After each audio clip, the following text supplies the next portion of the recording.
মনে আছে সরস্বতী পুজোর আগে ছোটোবেলায় কিছুতেই কুল খেতে চাইতাম না। কেন? না, কুল খেলে মা সরস্বতী ফেল করিয়ে দেবে। এটা একটা সবার মধ্যেই একটা ধারণা ছিল। এটার পেছনে একটা সুন্দর কাহিনী আছে।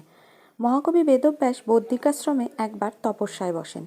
তিনি এক বিশেষ গ্রন্থ রচনা করবেন সেটা ঠিক করেন।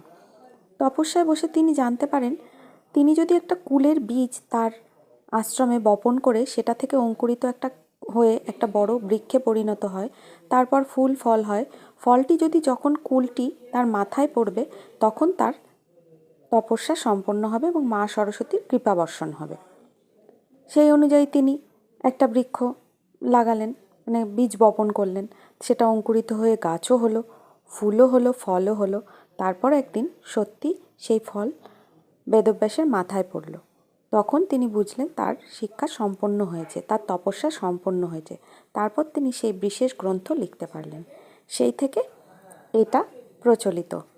আর এই গল্পটা প্রত্যেকটা স্টুডেন্টেরই জানার অধিকার আছে, তাই সবার কাছে শেয়ার করে দাও। ধন্যবাদ সবাইকে। সেই দিনটি ছিল বসন্ত পঞ্চমী।